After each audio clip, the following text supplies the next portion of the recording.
একটা ব্যাপার আমার ভালো লাগেনি, সেটা হচ্ছে যে নিঝুম ভাইয়ের আগমন, শুভেচ্ছা, স্বাগতম। আমার কাছে মনে হয় যে যথেষ্ট হয়েছে এইসব জিনিসপত্র, বহু বছর ধরে এগুলো দেখেছি, ইজ এনাফ। আমি জিনিসটা কাউকে কষ্ট দেওয়ার জন্য বলিনি, এই কালচারটা থেকে আমার মনে হয় একটু সরে আসা প্রয়োজন। আরেকটা জিনিস আমার ভালো লাগেনি পুরো প্রোগ্রাম জুড়ে, সেটা হচ্ছে যে একজন মানুষকে প্রবলভাবে মহিমান্বিত করে তোলা, সেটা হচ্ছে আমাকে। এখানকার প্রধান বক্তা, প্রধান রিসার্চার, উনি অমুক করেছেন, তমুক করেছেন, ইন্টারন্যাশনাল লয়ার, এই না সেই না, সবাই কোনো অন্যায় করেননি, অসম্ভব ভালো লাগারই কথা। কিন্তু যখন একজন মানুষকে এভাবে প্রবলভাবে মহিমান্বিত করে তোলা হয়, আর বাকি যারা কাজ করেন তাদের একটু কষ্ট লাগতে পারে, কারণ এই সময়টা আমি বলে কোনো শব্দ নেই, পুরো শব্দটা হচ্ছে আমরা। এই যুদ্ধ যখন নিঝুম মজুমদারকে সিঙ্গল আউট করা হয়, আমার না খুব অস্বস্তি লাগতে থাকে এবং আমি অসম্ভব মাথা নিচু করে থাকি এইসব ঘটনার সময়। এনিওয়ে, আমার মনে হয় যে প্রথমে ধন্যবাদটা দেওয়া প্রয়োজন যে এই প্রোগ্রাম যারা আয়োজন করেছেন। আমি জানি যে এই জীবনটা কেমন, এরকম শীতের একটা সময়, উইকেন্ড, অনেক অনেক শিডিউল থাকে, ফ্যামিলি প্রোগ্রাম বিভিন্ন, তার মধ্যে যে মানুষগুলো আজকে এখানে এসেছেন, আমার আমার আমার অনেক ভালোবাসা, কৃতজ্ঞতা, এবং যারা আয়োজন করেছেন সবাইকে অনেক ধন্যবাদ। এখানে সংখ্যায় কতজন মানুষ আছে এটা আমার কাছে একেবারেই গৌণ। আমার কাছে মনে হয় যে প্রত্যেকটা মানুষকেই আমার কাছে একটা প্রচারের যন্ত্র মনে হয়, অসম্ভব রকমের শক্তিশালী মনে হয়, এবং এখানে যদি একজনও থাকতেন আমার মনে হয় সেটাও একটা শক্তিশালী সংখ্যা আমার কাছে। কেন সেটা আমি বলছি। তার আগে আমার একটু আমাদের এখনকার সিচুয়েশনটা আমার মনে হয় একটু রিক্যালেক্ট করি। আপনারা সবাই জানেন এখন কি হচ্ছে। দেখেন, একটা দীর্ঘ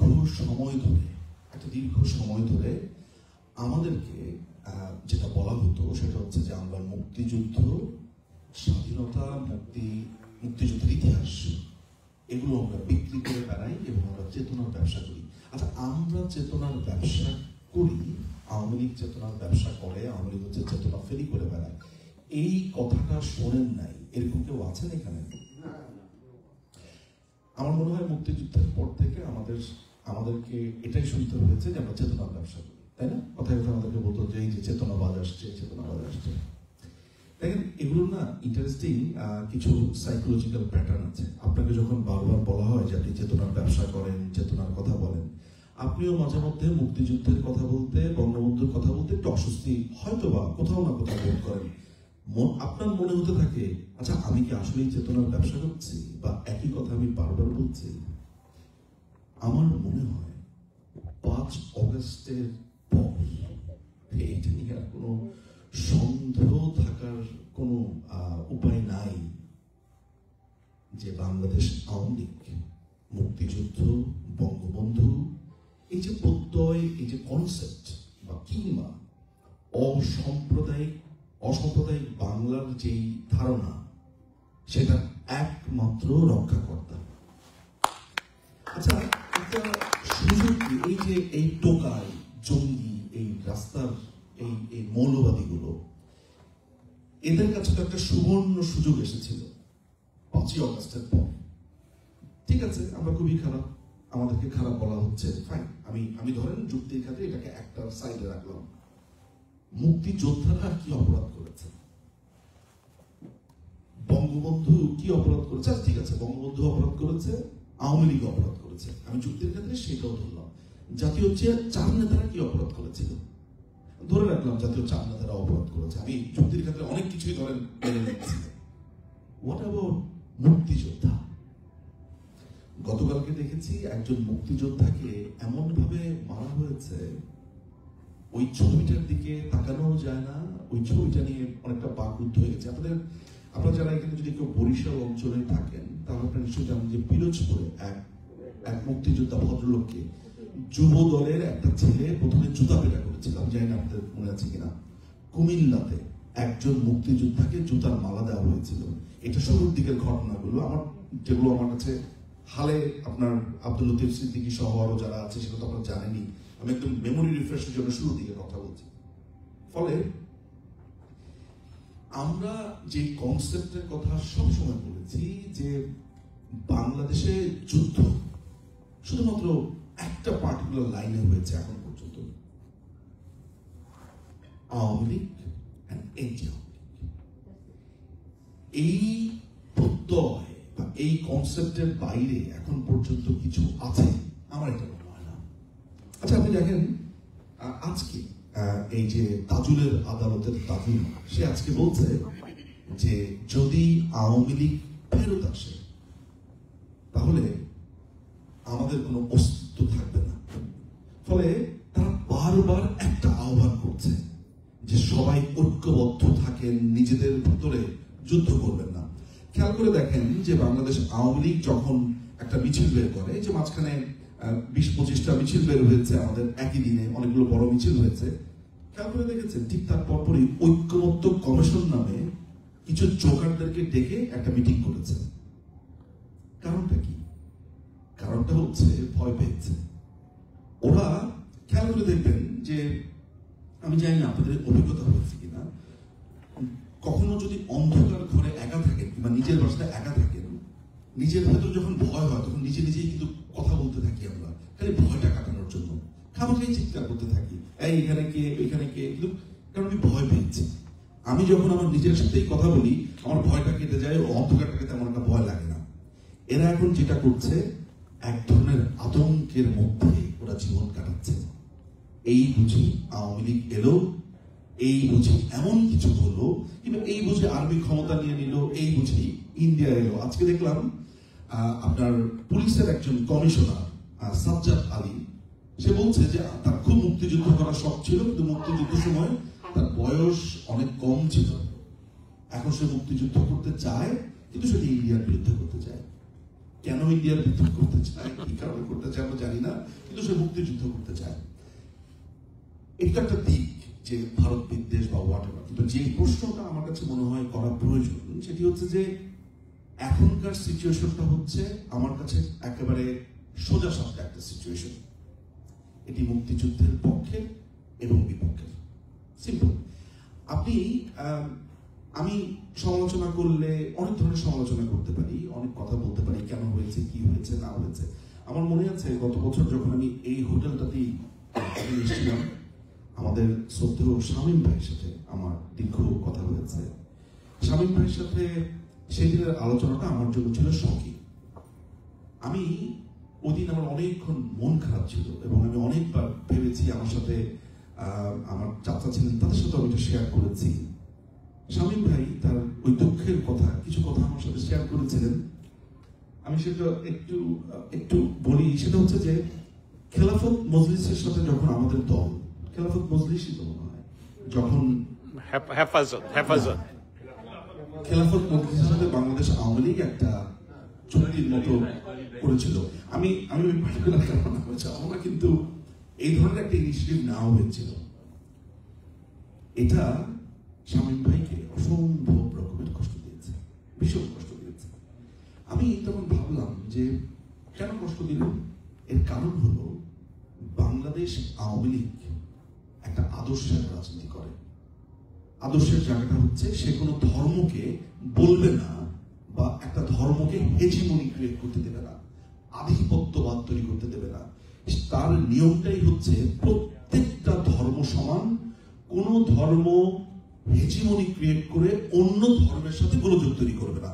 অর্থাৎ মুসলমানরা তার ধর্ম পালন করবে, মসজিদে যাবে, তার যা যা ধর্মীয় রীতিনীতি পালন করবে, হিন্দুরা মন্দিরে যাবে, তার মতো পুজো করবে, বুদ্ধিস্টরা তারা প্যাগোডাতে যাবে, তার মতো ধর্ম পালন করবে, খ্রিস্টানরা তার মতো গির্জাতে যাবে। অর্থাৎ প্রত্যেকটা ধর্ম নিজেরা পালন করবে, রাষ্ট্র কাউকে আলাদা করে বলবে না যে তুমি সবচেয়ে শ্রেষ্ঠ ধর্ম, তোমাকেই আমি সবচেয়ে বেশি সুযোগ সুবিধা দিচ্ছি। এটা হচ্ছে আওয়ামী লীগের ধর্ম। এই সামান্য একটা জিনিস, এটাকে বছরের পর বছর বলা হয়েছে আমরা হচ্ছে নাস্তিকের পার্টি, বলা হয়েছে না। কিন্তু আমার প্রশ্ন হচ্ছে, আমরা কি এই অসাম্প্রদায়িক যে চরিত্রটা, অর্থাৎ ধর্ম নিরপেক্ষ যে চরিত্রটা, এটাকে আমরা কখনো তুলে ধরতে পেরেছিলাম মানুষের কাছে? বলা হয়েছিল বাংলাদেশ আওয়ামী লীগ যখন ক্ষমতায় আসবে তখন মসজিদে উলুধ্বনি হবে, বলা হয়েছিল যে ভারতের কাছে দেশ বিক্রি করে দেওয়া হয়েছে।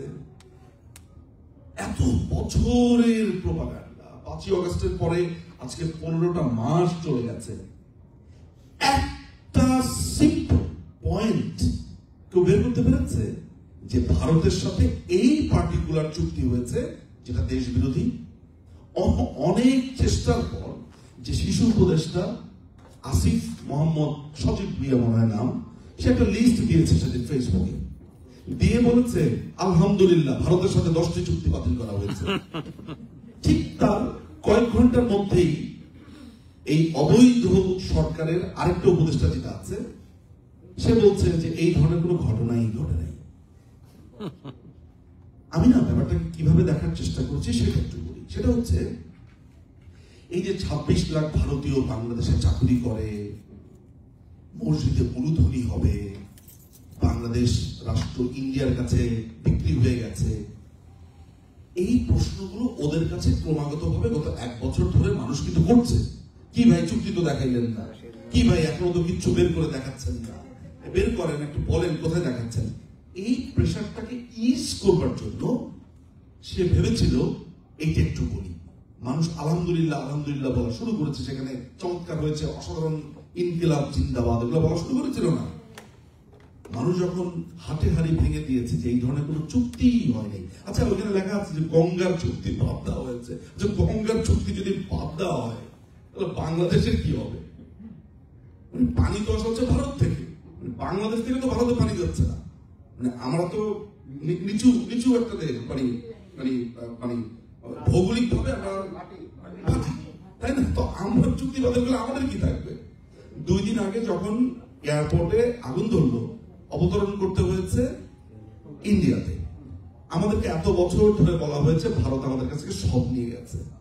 আমরা শেষ পর্যন্ত কি দেখলাম? 5 তারিখের পর আমরা দেখলাম যে ভারতের কলকাতা হয়ে আমরা আরএমজি মানে রেডিমেড গার্মেন্টস ইন্ডাস্ট্রি যেটা আমরা পাঠাই, সেখানে আমরা প্রতি বছর 4,000 কোটি টাকা সাশ্রয় করি।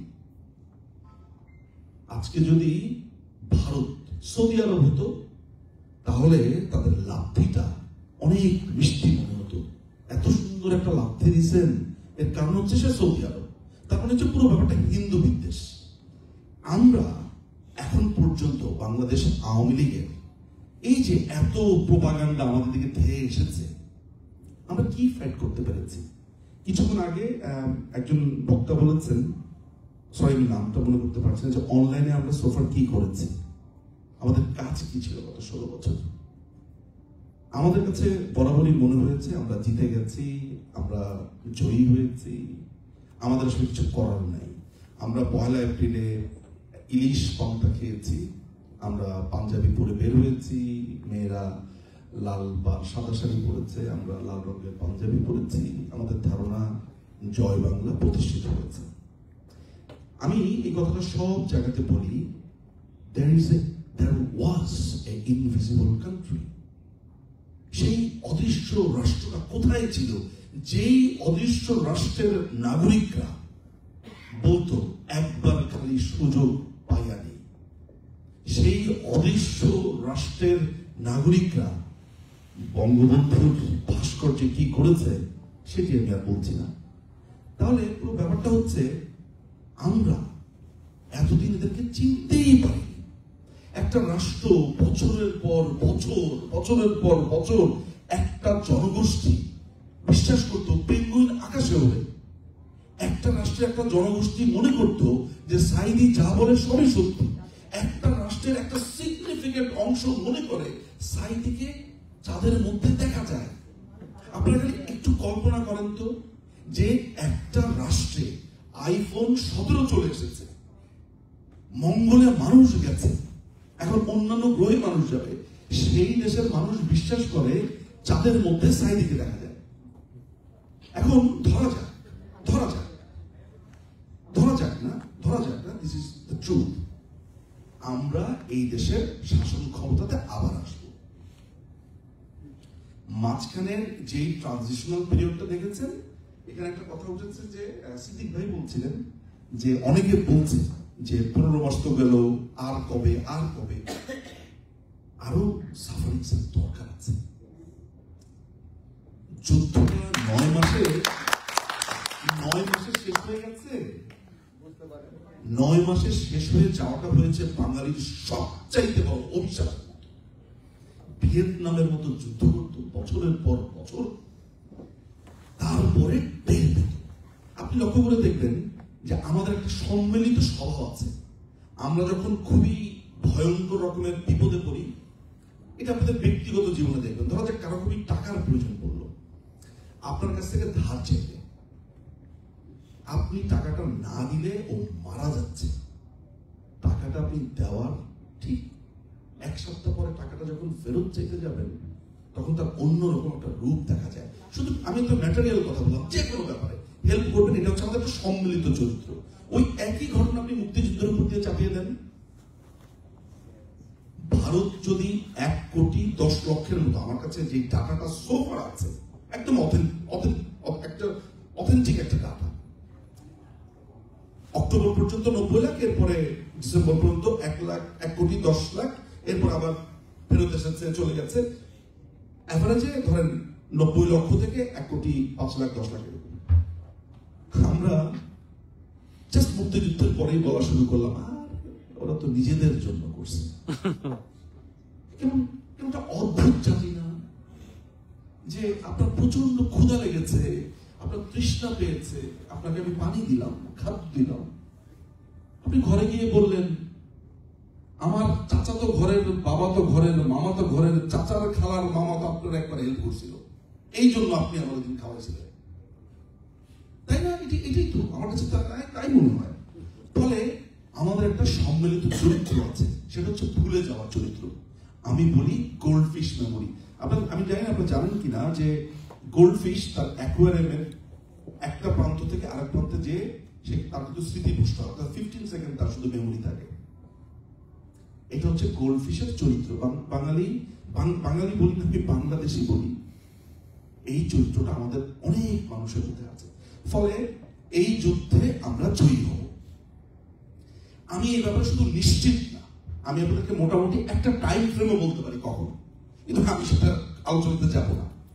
আমি এটাও জানি যে বাংলাদেশে একাধিক কূপ হবে, অসংখ্য রক্তপাত হবে, এবং সেটা সামরিক ক্ষেত্রেই হবে। একদম লিখে দিতে পারি, এগুলো সব টেক্সট বুক এক্সাম্পল আমি আপনাদেরকে দিতে পারি।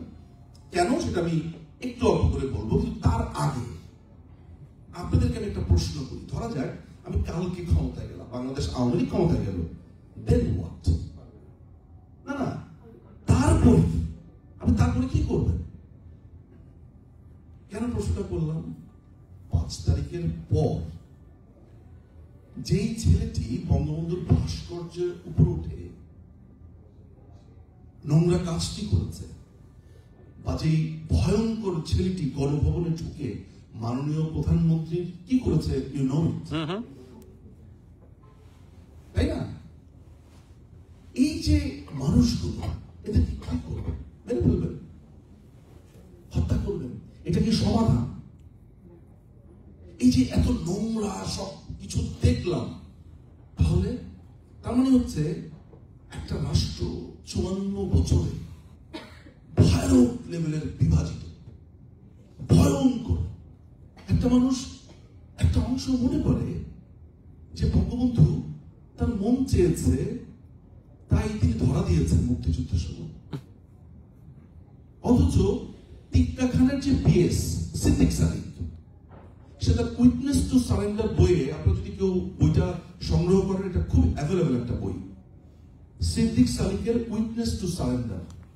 এই বইটার ভেতরে ও লিখেছে, মানে যে নিজে খুন করেছে বাঙালিদেরকে, সে লিখেছে যে আমরা যখন তাকে ধরতে গেলাম, গিয়ে দেখি সে রেডি হয়ে বসে আছে, কারণ মুজিব খুব ভালো করে জানতো সে ধরা না দিলে ওই দিন আমরা ঢাকা শহরে কি করতাম।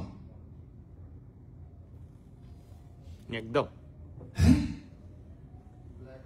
একটা মানুষ তার নিজের রাষ্ট্র, সে কি গেরিলা নেতা ছিল, চে গুয়েভারা ছিল, ফিদেল কাস্ট্রো ছিল, তিনি ছিলেন বঙ্গবন্ধু শেখ মুজিব। সে ভাবে কেন? উনাকে যখন মারতে আসলো, আমি আপনাকে আরেকটা উদাহরণ দেই, উনাকে যখন মারতে আসলো, বঙ্গবন্ধু হত্যাকাণ্ডের নথিপত্র মোটামুটি আমার মুখস্থ লেভেলের আছে। ওই নথিপত্র বলছে বঙ্গবন্ধুর হাতে 40 থেকে 45 মিনিট সময় ছিল।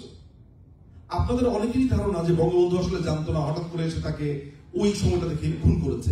নথিপত্র বলছে, অর্থাৎ যেসব সাক্ষীরা সাক্ষ্য দিয়েছে সেখানে আমি দেখতে পাচ্ছি রাত্রের 2:30টার সময় একজন সৈনিক প্রথমে ফোন করে বলে যে ট্যাঙ্ক মার্চ করছে। এরপরে এটা শফিউল্লাহ সাহেবের কানে আসে এবং এই খবরটা বঙ্গবন্ধুর কানে যায়।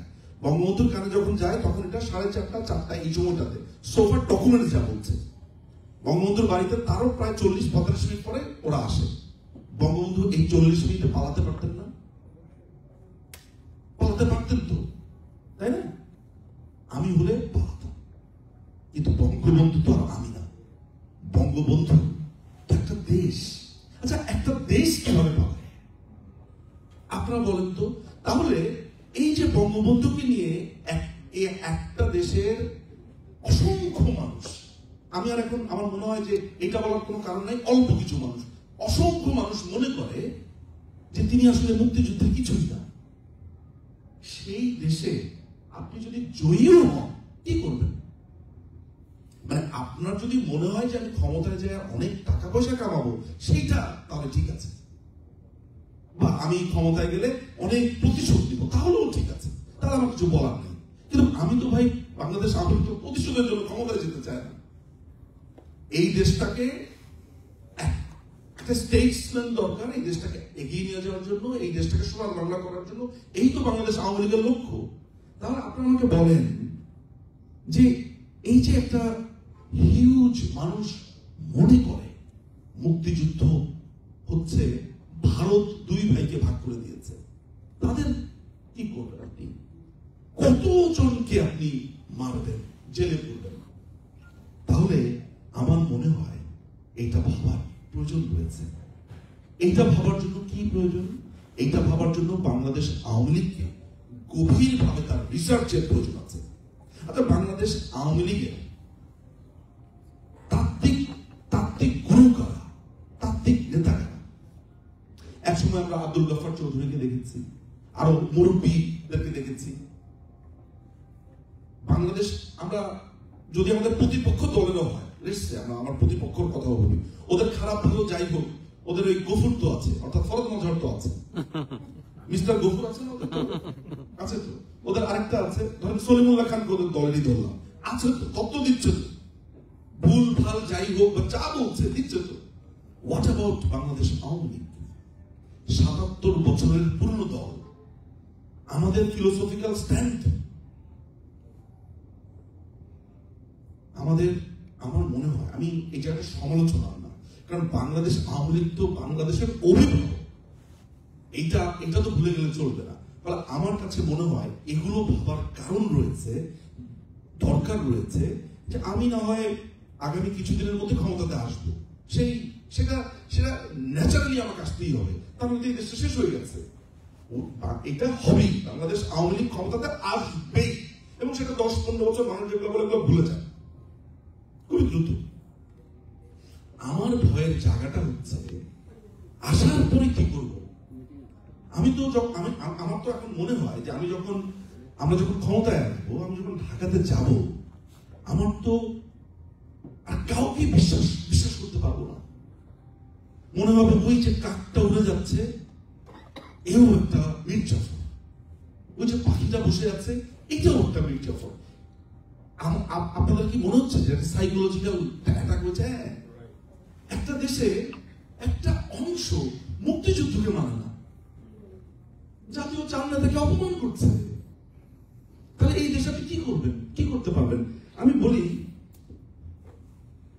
যে এখানে আলোচনা হয়েছে যে আমেরিকার সাথে আমাদের ভালো সম্পর্ক রাখা প্রয়োজন। সিদ্দিক ভাই বলেছেন, সিদ্দিক ভাই এই জায়গাটা থেকে বলেছেন, আই ফুলি আন্ডারস্ট্যান্ড, ওনার পজিশনটা আমি বুঝতে পেরেছি। এটা নিয়ে আমার মনে হয় না যে দ্বিমত থাকার কোনো অবকাশ আছে, যে এন্ড অফ দ্য ডেতে আমি একটা দরিদ্র দেশ, এটা হচ্ছে বাস্তবতা। আমি যদি এখন বলি যে খুব শক্তিশালী, ধরা যাক খুবই শক্তিশালী কাউকে আমি তাকে এই করবো সেই করবো, পারবো না।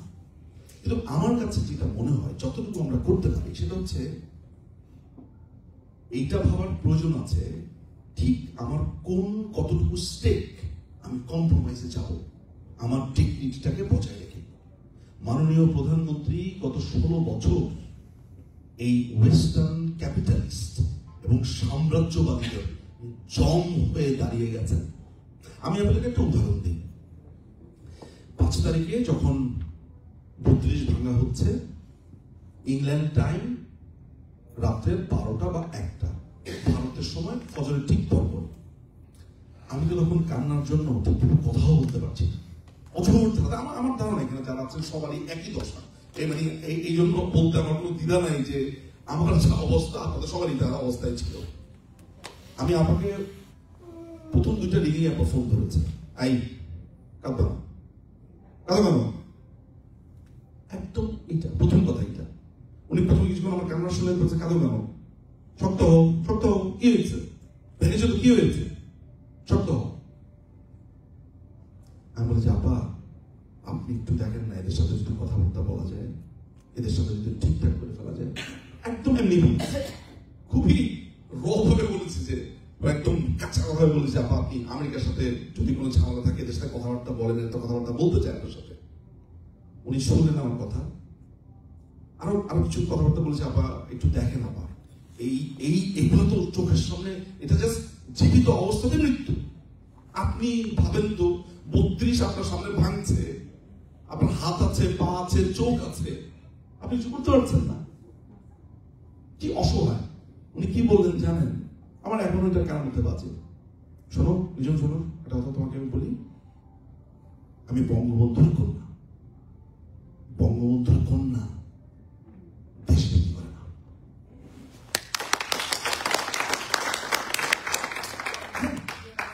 জয় বাংলা, জয় বাংলা, জয় বঙ্গবন্ধু। ওই উন্নয়নের কোন নেত্রী আছে? ওই ডিজিটাল বাংলাদেশের কোন নেত্রী আছে? ওই বাংলাদেশের ভিউমিটির কোন নেত্রী আছে? তাইলে বলো আরো জোরে, আরো জোরে, শেখ হাসিনা, শেখ হাসিনা, জয় বাংলা। আমি আপনার এই সোহেল তাজের এই ভয়ঙ্কর নোংরামগুলো আপনার তো মনে আছে, বডি সোহেলের দিকে দেখে। তো একবার আমি ওনাকে বলেছি আপা বডি সোহেল মুখ দিয়ে বের হয়ে, কারণ ওনার সাথে তো আমরা দয়া করে ওনার নামে শেষে তাজ না বললে ভালো হয় আর কি। এটা ঠিক আসলে। তো ওই বডিকে বডি সোহেল এটা বলার পরে বলে বডি সোহেলকে। আমি তখন ওনাকে এক্সপ্লেন করলাম, উনি একটু হেল্প দিয়েছেন কিন্তু উনি পরক্ষণেই বললেন, আমি বললাম যে ও এরকম বাড়াবাড়ি করছে, এগুলো বলছে, তার ব্যাপারে সিরিয়াস কিছু কাজ করতে চাই। উনি আমাকে প্রথমবার বললেন নো, তোমাকে যা করতে বলেছি সেটা করো। আমাকে কি করতে বলেছেন? এই যে দুর্নীতি করেছে, এই যে ইউনুসের এইসব সমস্ত দুর্নীতিগুলো মানুষের জন্য তুলে ধরা, সিম্পল এজ দ্যাট। আবার বলেছি তোমাকে না বললাম না, 3বারের সময় আবার আনেবারে অন্য কথা ফাঁকে বলেছি আবার এটা করতে হবে, এটা করা উচিত। নিজম শোনো, তাজউদ্দিন কাকুর ফ্যামিলিকে নিয়ে একটি শব্দ নয়। আমাকে বলে ও খুব আনন্দ পাচ্ছে, ওকে বলতে দাও। তখন বলা শুরু করলেন তার প্রিয় খাবার কি, সে কি খেতে পছন্দ করতো, কি পড়তে পছন্দ করতো, তার ওয়াইফের কথা, বাচ্চাদের কথা, সব সুন্দর সুন্দর স্মৃতির কথা। আমার কাছে মনে হচ্ছে দূর দ্বীপ থেকে ভেসে আসা একজন মা তার সন্তানকে, তার পেয়ারা সন্তানের জন্য স্মৃতির রোমন্থন করছে। বিশ্বাস করেন এটা আমার স্মৃতি। একটা সেকেন্ডের জন্য উনি বলেন নাই যে এই ছেলেটি খারাপ, কিচ্ছু না, শুধু বলেছে থাকুক, বলুক, ও আনন্দ পাচ্ছে, বলুক, ওকে আনন্দ পেতে দাও। জাস্ট এইভাবে মলিন কণ্ঠে তাজউদ্দিন কাকুর ফ্যামিলিকে নিয়ে একটি শব্দ নয়। কেন এই কথাটা বলছি? এই কথাগুলো কেন বলছি জানেন? এই কারণে বলছি, আপনাদের কখনো মাননীয় প্রধানমন্ত্রীকে দেখে মনে হয়েছে যে দূরের কেউ, ধরেন ম্যাডাম, মিস, এই টাইপের নাম বলা যায়। আচ্ছা কল্পনা করেন তো যে মাননীয় প্রধানমন্ত্রী গেলেন, মিস আমি কি এটা করতে পারি? ম্যাডাম, ম্যাডাম শুনলেই মনে হয় না যে কেমন একটা ফর্মাল ফর্মাল ব্যাপার? আমরা মাননীয় প্রধানমন্ত্রীকে কি বলি? ছেলে পুরো সবাই বলি আপা। মনে হয় না যে আমার খালা বসে আছে পাশে, আমার মামি বসে আছে, আমার মার মতো। সেদিন একটা প্রোগ্রামে উনি আমাদেরকে একজন বলছিলেন যে আমি কিভাবে আপনাকে ডাকবো আমি বুঝতে পারছি না, সম্পর্কে ফুপু ডাকার কথা বলে, আমাকে দাদি রাখতে পারবো, সমস্যা নেই। মানে আমি সেটা বোঝানোর চেষ্টা করছি যে এমন একজন মানুষ আমাদের নেত্রী, এমন একজন মানুষ আমাদের নেতা। আমি না, আপনি দেখবেন এই যে অনেকে আমাকে বলে যে আপনি ওইখান থেকে এইখানে যান, এত কিছু করেন, নানান ধরনের অনেক অ্যাডজেক্টিভ দিয়ে কথাবার্তা বলেন না। আমার শক্তির জায়গাটা তো মাননীয় প্রধানমন্ত্রী। 24 ঘন্টার মধ্যে উনি মনে হয় 20 ঘন্টা 22 ঘন্টা কাজ করেন। অমুক গলির 300 গলির একজন মানুষও তাকে ফোন করে ডিরেকশন দিতে পারে, এমন ভাবে তিনি তৃণমূলের সাথে মিশেছেন। কল্পনা করেন তো খালেদা জিয়ার কথা। আমি সমালোচনা করবো না, কিন্তু খালেদা জিয়াকে দেখলে তো মনে হয় দূরের দ্বীপের একজন এলিট, একজন মানুষ যাকে কাছে যাওয়া যায় না, ছোঁয়া যায় না, যার কাছে যেতে হলে অনেক প্রতিবন্ধকতা, মনে হয় না? তো আমাদের নেত্রী। ফলে আমার কাছে মনে হয় যে এই জায়গাটা আমি অ্যাড্রেস করতে চাই ফার্স্ট, যে আমাদের এখন যে অবস্থান, সেই অবস্থানে কু আমার কাছে অবধারিত মনে হয়, অভ্যুত্থান আমার কাছে অবধারিত মনে হয়। সিম্পল, আপনাকে গলা চাপ দিয়ে আপনাকে ইতিমধ্যে পাঞ্চ করে আপনাকে দেয়ালে ঝুলিয়ে রেখেছে। আপনি জয় বাংলা বলতে পারবেন না, আপনি বঙ্গবন্ধু শব্দটা বলতে পারবেন না, মুক্তিযুদ্ধ বলতে পারবেন না। আমি আমার একটা উদাহরণ আপনাকে দেই। 4 সপ্তাহ আগে আমি আমার ভাগ্নেকে পাঠিয়েছি বাংলাদেশের একটা প্রসিদ্ধ লাইব্রেরি থেকে বই আনবার জন্য। প্রায় 15টার মতো বই, সবগুলো বই হচ্ছে গণহত্যা, বীরাঙ্গনা, মুক্তিযুদ্ধ কেন্দ্রিক, আমার একটা গবেষণার জন্য বই। বেশ কিছু রেয়ার বই ওরা আমার জন্য জোগাড় করে রেখেছে। বইটা যখন আমার ভাগ্নেকে দিচ্ছে, আপনার র্যাপ করে দিচ্ছে, অর্থাৎ একেবারে একটা নিষিদ্ধ বই আগে আমরা পড়তাম না, আমাকে তো পড়তে মনে হয়, তো ওই নিষিদ্ধ বইয়ের মতো কুপন করে দিচ্ছে। কেন এভাবে দিচ্ছেন? কেন? ভাই সময় ভালো না, সব ভাই এখন এগুলো রাস্তাতে দেখলে ধরে নিয়ে যাবে। আমি কিন্তু আপনাদেরকে বাংলা বানাই গল্প বলছি না। মজার ব্যাপার হচ্ছে বইগুলো আমি ঠিক ওই অবস্থাতেই পেয়েছি। আমার জন্য ইন্ডিয়াতে নিয়ে এসছে একজন, আমি যখন ইন্ডিয়াতে ছিলাম, ওই ইন্ডিয়া থেকে আমি এগুলো পার্সেল করে ইংল্যান্ডে পাঠিয়েছি। তো এই হচ্ছে অবস্থা। তো এরকম একটা অবস্থাতে আপনার কাছে মনে হয় যে দেশের প্রায় 4 কোটি, আমি 4 কোটি বলবো না, বাংলাদেশ আওয়ামী লীগের সমর্থক প্লাস মুক্তিযুদ্ধের পক্ষ সমর্থক, কিন্তু আওয়ামী লীগকে সরাসরি রাজনীতি করে না। যেমন ধরো একটা উদাহরণ দিই, যেই কবি সারাক্ষণ আওয়ামী লীগকে গালিগালাজ করে, আওয়ামী লীগের অসাম্প্রদায়িক চরিত্র হারিয়ে গেছে, আওয়ামী লীগ আর ভালো নাই, আওয়ামী লীগ তার মূল জায়গা থেকে হারিয়ে গেছে, অনেক ভাষণ দেয় না অনেকে, আওয়ামী লীগ আর আওয়ামী লীগ নাই, আওয়ামী লীগকে যে কারণে ভালোবাসতাম, এগুলো বলে তো অনেকে। ভোটটা কিন্তু শেষ পর্যন্ত সে কি আস্তে করে নৌকাতেই দিবে, দেয়, কারণ শেষ ভোটটা আওয়ামী লীগকেই রাখে। এইটা যদি বিবেচনা করি, তাহলে আওয়ামী লীগের সমর্থক প্লাস এই টাইপের সমর্থক বা সবকিছু মিলিয়ে এই দেশটা একটা বড় অংশ মুক্তিযুদ্ধ, বঙ্গবন্ধু, আওয়ামী লীগ সমর্থন করে। আমাকে আপনারা এটা বোঝান যে 20 কোটি জনসাধারণের মধ্যে যদি এই সংখ্যা হয়, একদম আমি ধরেন 15 কোটি হচ্ছে, ধরে রাখলাম মুক্তিযুদ্ধের বিপক্ষে, 5 কোটি মুক্তিযুদ্ধের পক্ষে, আপনি 5 কোটি মানুষকে আনরেস্ট করে দেশ চালাতে পারবেন? আমি চরমতম আওয়ামী বিরোধীকে আমি এই 1 বছরের মাথাতে বলতে শুনেছি, শালা করলাম কি? ওর মাথায় বাজ পড়েছে, কি করলাম? আমাদের পরাজিত হয়েছে নানানভাবে। আমরা আমাদের যে স্ট্রং জায়গাটা ছিল, অর্থাৎ শিক্ষিত মধ্যবিত্ত, এটা আমাদের একটা বড় স্ট্রং পয়েন্ট ছিল। আমরা শিক্ষিত মধ্যবিত্তরা আমাদের বিরুদ্ধে গেছে। কালচারাল সাইটে আমাদের একটা বড় ক্ষমতা ছিল, সেইখানেও আমরা বিচ্যুতি দেখেছি। আসার কথা হচ্ছে এই শিক্ষিত মধ্যবিত্তরা ফেরত এসেছে। আপনি যে টিভির মধ্যে দেখেন আগেই ভালো ছিলাম, ওই পর্যন্ত না। আমি নিঝুম মজুমদার শুধু এককভাবে আমার ইনবক্স যদি আপনাদেরকে দেখেন, আমার ফেসবুকের ইনবক্স, আমি গত মাস পর্যন্ত গুনেছি 26,000 আনরেড মেসেজ ছিল। উপর দিয়ে দেখা যায় ভাই এখন কি করব, যেগুলো পড়েছি সবখানি ভাই আমি কোনো আওয়ামী লীগ করি না, আমি একটা সাধারণ মানুষ, কিন্তু ভাই বঙ্গবন্ধুর এই অপমান আমি মাইনা নিতে পারতেছি না। আমি কি বোঝাতে পারলাম ব্যাপারটা? তার মানে আহমদ সফর ওই কথাটা এখনো প্রাসঙ্গিক। আওয়ামী লীগ হারলে সবাই একসাথে হারে, জিতলে সে একা জিতে। তাহলে এই দলটার তো একটা রেসপন্সিবিলিটি আছে। আমি আক্ষেপকে বলছি না যে এই দলের তাত্ত্বিককে, ফিলোসফারকে, রিসার্চার কই। গত 1 বছরে কি প্রমাণ হয়েছে? 1 বছরে প্রমাণিত হয়েছে যে এই দলের মূল শক্তির জায়গা হচ্ছে তৃণমূল। আপনারা কারা এখানে যে বসে আছেন?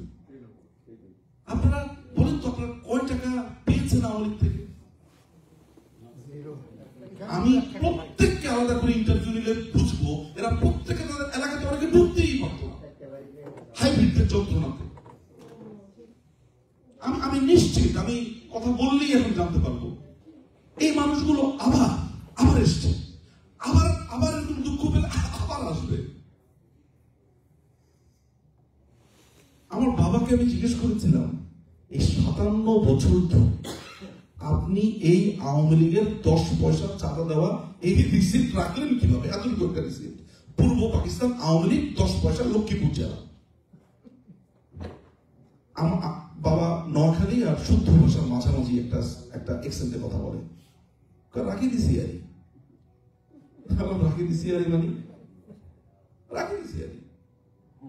মানে ওনার কথা হচ্ছে যে একটা পর্যায়ে বললো শেখ সাহেবের ডকুমেন্ট, এটাই তো বড় সব। একটা কথা বঙ্গবন্ধু, আমরা যারা শহুরে আরবান মানুষরা আছি অনেক অহংকার লাগাতে পছন্দ করি, বাবাদের আমলের লোকেরা, এখানেও অনেক মুরব্বীকে দেখতে পাচ্ছি, দেখবেন কথা বলবে শেখ সাহেব বলতো। ওই যে শেখ সাহেবের মধ্যে যে ভালোবাসাটা হচ্ছে, হাজার বছরের শ্রেষ্ঠ বাঙালি বলে অনেকে ভাষণ দিত না, সার্জিসের মতো দিত না, অনেক বুঝি তুমি আমার চেতনা। আমি তো চিন্তা করলাম মোস্তাক কবর থেকে উঠে এসে বলবে তুই অনেক সেরা রে।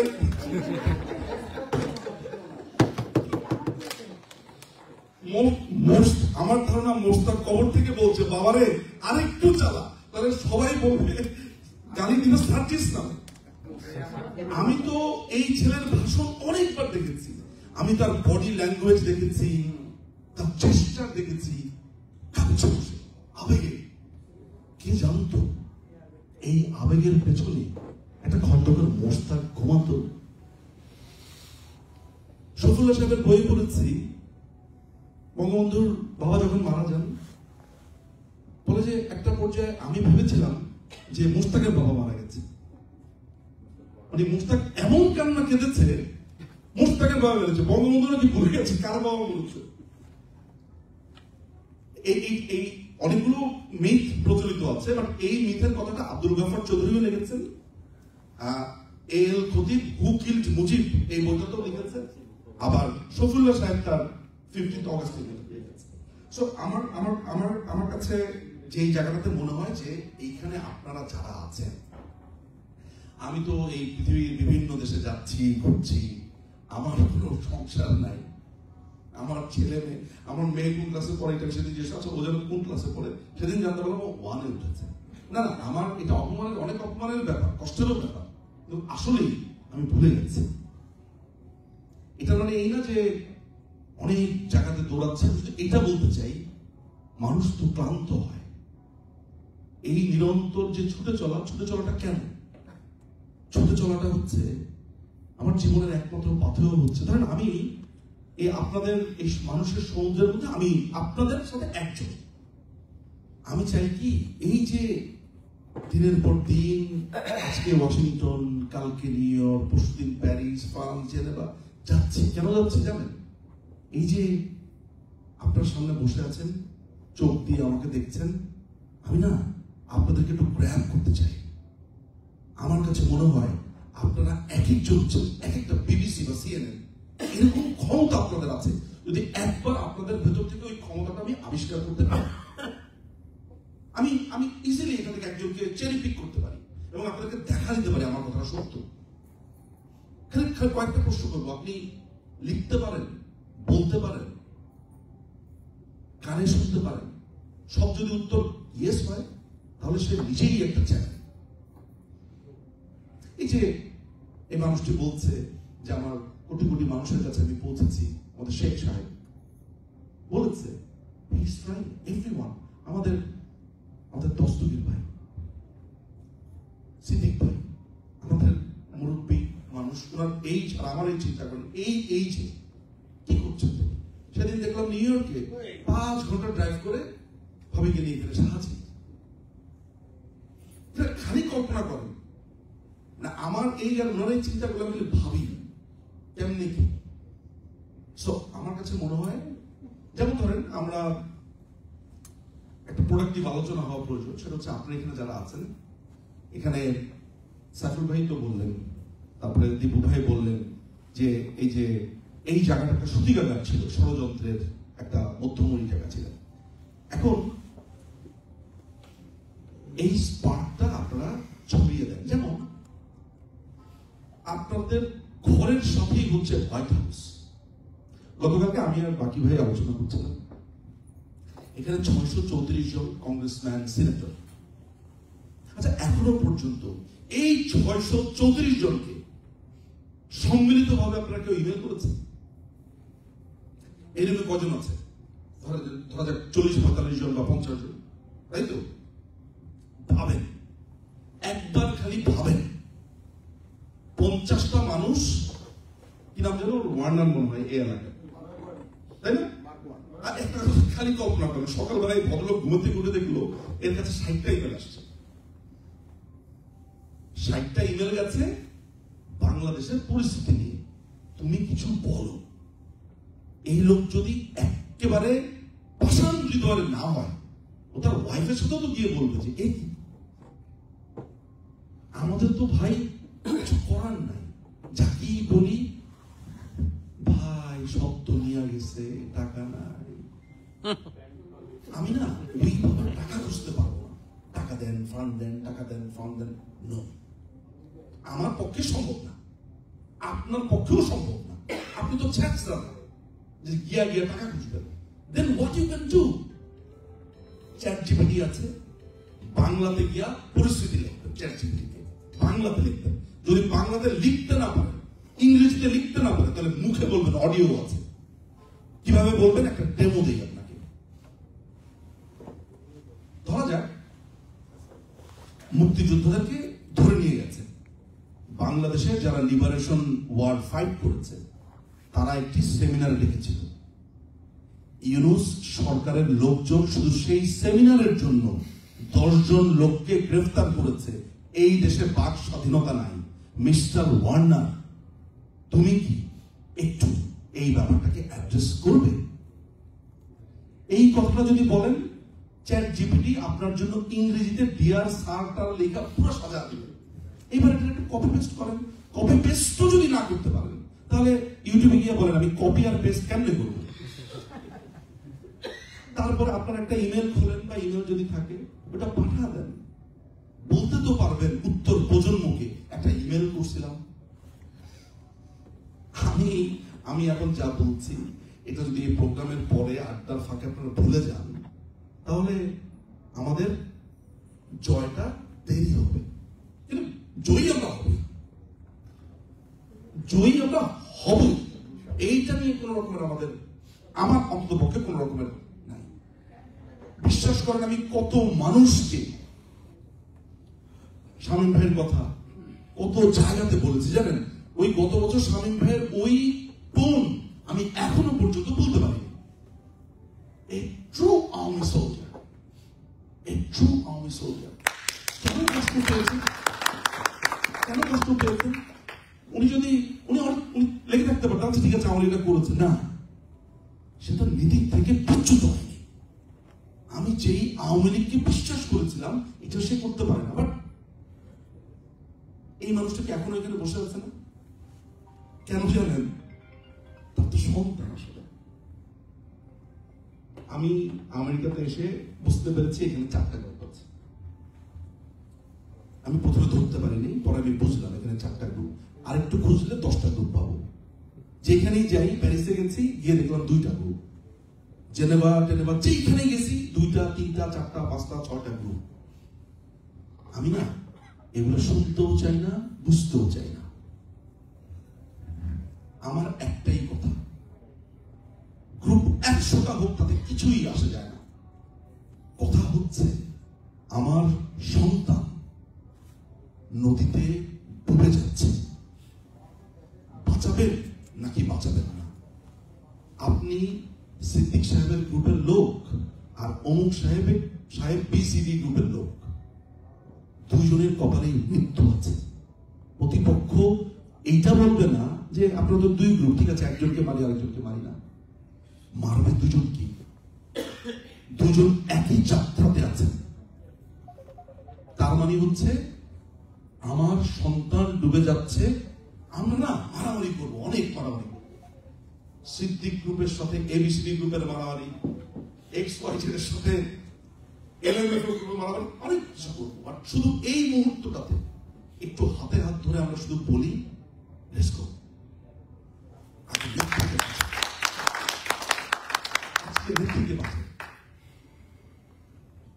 আমার মনে হয় যে আমার যা বলার কথা ছিল, মোদ্দা কথা হচ্ছে এইটা ভাবা, কিন্তু সামারি করি আমরা জয়ের পরে কি করব, what will be hour education system, আমার মেডিকেল নীতিটা কি, আমার চিকিৎসা নীতিটা কি হবে, আমার কৃষি নীতিটা কি হবে। আমি এই ট্র্যাশ ছাগল পাগল যেগুলো মনে করে যে পেঙ্গুইন নাকি আকাশে হবে, ওই যে আমির হামজার বক্তৃতা শুনে মনে করে সে, তাই না? দেখেছেন তো? আমি এদেরকে নিয়ে কি করব? আমাকে এটা ভাবতে হবে। আমি আমার কালচারাল রেগুলেশন, আমার যাত্রা বন্ধ হয়ে গেছে কেন, আমার পথনাটক বন্ধ হয়ে গেছে কেন? আমি কিন্তু ওয়াজের বিরোধিতা করি না। অনেকে দেখি ওয়াজ নিয়ে বলে, আমার কথা হচ্ছে যে ধর্মীয় কালচার, ধর্মীয় একটা অংশ, ধর্মীয় কথা আমরা শুনতে আসবে। কিন্তু আমি যখন ওই ওয়াজের মধ্যে বলি রাশ্মিকা মান্ডানারে চেনো, তখন আমার প্রশাসন কি করে এখানে? এটা তুই কোরআনের তেলাওয়াতের সময় রাশ্মিকা মান্ডানার কথা বলস কেন, বা তুই পলিটিক্যাল কথা বলস কেন? কোরআন শরীফে লেখা আছে। তার মানে আমি কন্ট্রোল করতে পারি। ফলে নেক্সট আমার পলিসি কি হবে আমি সেটা ভাববো। এটা হচ্ছে 1 নাম্বার। 2 নাম্বার হচ্ছে আপনি কি করবেন আজকে রাত্রে সিদ্ধান্ত নেন। আপনি ট্যাগ করতে পারেন না, তাহলে আপনার ছেলেকে ডাকতেন, মেয়েকে ডাকতেন, মারে আমার এইটা একটু ইমেলটা লিখে দিত, আমি আমার লোকাল কংগ্রেসম্যানদের এটা পাঠা দিই। আজকে রাত্রে কি করেন না একটু দেখেন না রেজাল্টটা কি হয়। এইটা 3 নাম্বার হচ্ছে যে আমেরিকান যেই শক্তির বলয়ের কথা বলছি, যে সাম্রাজ্যবাদীদের বিরুদ্ধে নেত্রীর সংগ্রাম, এইটার সাথে কম্প্রোমাইজ কেমনে বা কিভাবে ব্যালেন্স, সেটা আওয়ামী লীগের নেতৃবৃন্দরা বুঝবে। আমি আর এটাতে না, কিন্তু আমার কাছে যেটা মনে হচ্ছে শেষ, আমার বক্তব্যের শেষ অংশটা, আমি বাংলাদেশটাকে কিভাবে দেখতে চাই।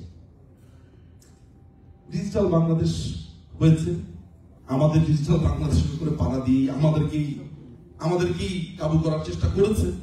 কিন্তু আমি নিজেকে পরাজিত মনে করি না। ইতিহাসের সঠিক রাস্তাতে থাকতে পারার মতো আনন্দ আর নাই।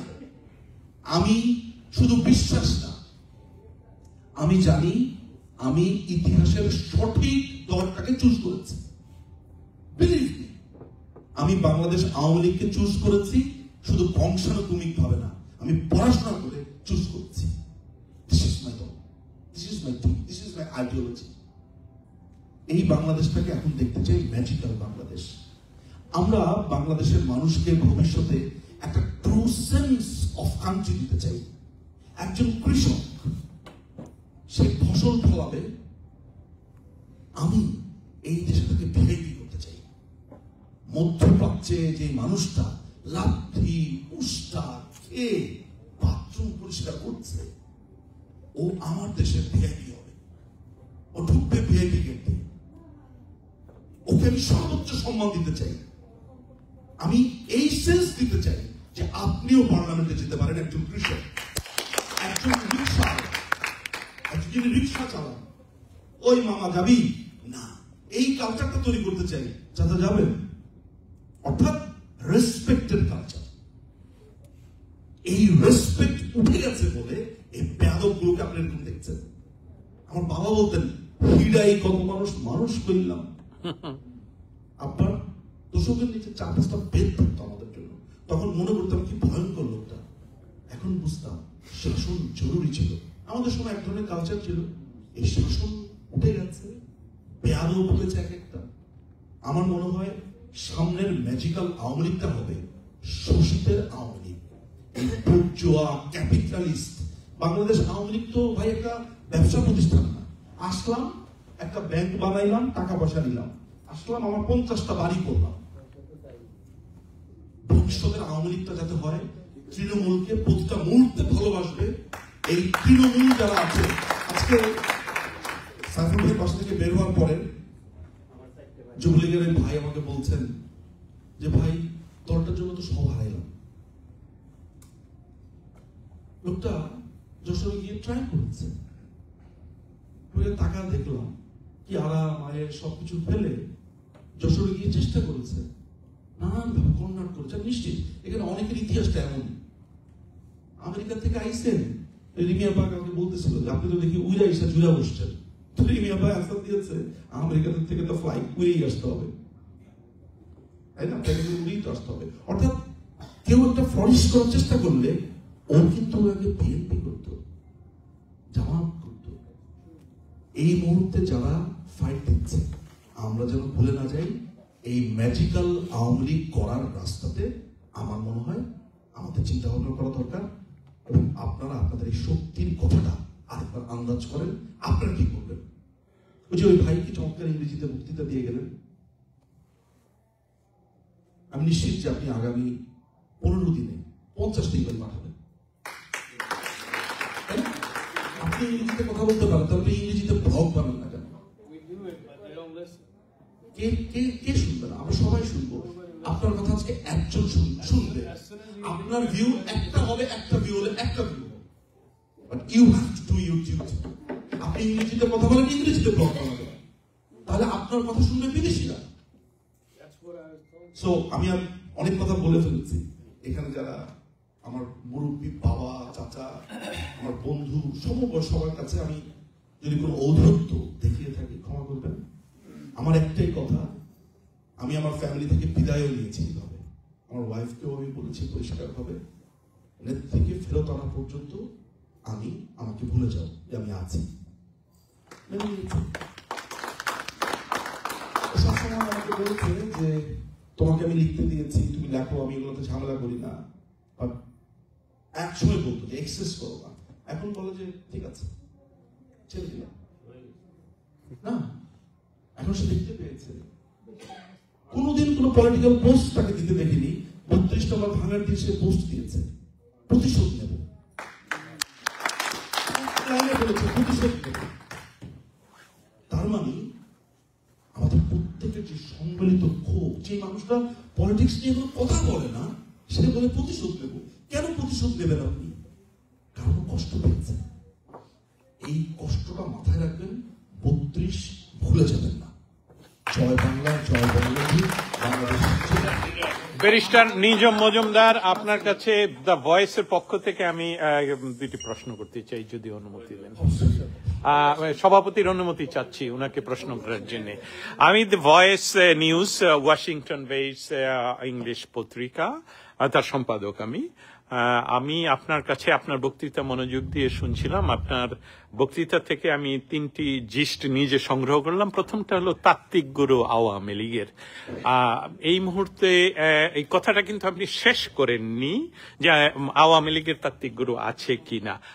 ব্যারিস্টার নিঝুম মজুমদার কি ভবিষ্যতের তাত্ত্বিক গুরু হিসাবে নিজকে দেখছেন কিনা, এটা হলো আমার প্রথম প্রশ্ন। আর দ্বিতীয় প্রশ্নটা ছিল যে পরাশক্তি যে কাজগুলো করে রেজিম চেঞ্জের, তার সাথে যুদ্ধ করে পারা যায় না, কিন্তু ওয়াশিংটন ডিসিতে গত 14 মাসে যে রাজনৈতিক শক্তি বাংলাদেশের প্রধানতম নয়, একমাত্র শক্তি যে রাজনৈতিক শক্তি যেটা আপনার বক্তৃতায় আপনি ব্যাখ্যা করেছেন যে বাংলাদেশ হেরে যায় যখন আওয়ামী লীগ হেরে যায়, সেই আওয়ামী লীগের পক্ষ থেকে এই রাষ্ট্রের ডিসির সাথে কতগুলো কাজে আপনারা বা রাজনৈতিক শক্তি ইতিমধ্যে কাজ করেছেন, যদি করে থাকেন তার একটা সংক্ষিপ্ত উদাহরণ যদি আপনি দেন। আর লাস্ট প্রশ্নটা হলো যেটা আপনি বলছেন যে আমি স্টেট ডিপার্টমেন্ট থেকে রিপোর্ট অনুসারে বলতে পারি যে আওয়ামী লীগ যখন ক্ষমতায় ছিল তখন যে পরিমাণ অভিযোগ আসতো আওয়ামী লীগের বিরুদ্ধে, তার 90% কম এখন অভিযোগপত্র দাখিল করা হয়, যেটা আপনি অনুরোধ করেছেন সবাইকে। সেটা নিয়ে আরো কোনো উদ্যোগ আপনারা নেবেন কিনা? ধন্যবাদ আপনাকে। প্রথম ব্যাপার হচ্ছে যে আমি রোমের একটা ঘটনা বলি। ছাত্রলীগের একটা ছেলে, সে আমাকে জিজ্ঞেস করেছে, ভাই আপনার পলিটিক্যাল অ্যাম্বিশন? আমরা চা খেতে পারবো পরে, আমরা অনেক একটু গল্প করি। ভাই পেছনে যিনি অত্যন্ত মনোযোগ দিয়ে অত্যন্ত সুস্বাদু কফি বানাচ্ছেন, সামনে চলে আসেন। আচ্ছা, আমি বলি, আমাকে একজন প্রশ্ন করেছেন আপনার পলিটিক্যাল অ্যাম্বিশন কি। আমি অ্যাম্বিশনের কথা বলেছি, আমি ভবিষ্যতে এই দলের কাছে কয়েকটা জিনিস চাইব। সেটা হচ্ছে, এক, তৃণমূলকে নেতারা কিভাবে ট্রিট করছে এইটা ঘুরে দেখার জন্য বাংলাদেশ আওয়ামী লীগের একটা সেল দরকার। তৃণমূল কর্মীকে কেউ যদি কষ্ট দেয়, তাকে দলের ক্যাপিটাল পানিশমেন্ট দেওয়া হোক, এই ধরনের একটা সুপারিশ থাকবে। Number one. আমি সেই দলটাতে থাকতে চাই। ঘুরে ঘুরে ঘুরে ঘুরে বাংলাদেশের আনাচে কানাচে কাদা মারিয়ে পানি মারিয়ে আমি ঘরে ঘরে ঘরে ঘরে যেতে চাই, তৃণমূল কেমন আছে এটা জানার জন্য। Number one. নাম্বার টু হচ্ছে পাইপলাইন তৈরি করতে চাই। কেমন পাইপলাইন? ধরা যাক 10 বছর মেয়াদী তরুণ যারা আছে তাদের একটা পাইলট প্রজেক্টের মতো, একদম স্বেচ্ছায়, টাকা পয়সার দরকার নেই। ছাত্রলীগের ছেলেদেরকে মেনলি টার্গেট করা, এদেরকে ধরে ধরে দলের ইতিহাস কিভাবে অ্যান্সার করতে হয়, কিভাবে ডিবেট করতে হয়, এটা একটা গ্রুপ করে এদেরকে শেখানো। নেত্রীকে যাতে বলতে পারে, বাবা এই 50 জন তৈরি হয়েছে আপনার এমপি হওয়ার জন্য। 2, 3, ফিলোসফিক্যাল পজিশনগুলো ব্যাখ্যা করা। আমি জানি না সেই জায়গাটা আমি কখনো যেতে পারবো কিনা। আমি পড়তে পছন্দ করি, আমার জানতে ভালো লাগে। ভবিষ্যৎ আমাকে বলে দিবে যে আসলে এগুলো তো খুবই, ধরেন এই টাইটেল গুলো তো ধরেন খুবই ইনট্যানজিবল, আপনি তাত্ত্বিক গুরু কিনা এটা সময় আপনাকে বলে দেয়। আসলে আমার খুব ইচ্ছা বাংলাদেশ আওয়ামী লীগের ইন্টেলেকচুয়াল সাইডটাতে আজীবন কাজ করতে। সব যদি এমপি মন্ত্রী হয় তাহলে দলের বুদ্ধি পেতে কাজ করবে কারা? ঠিক কাজ করবে সবাই।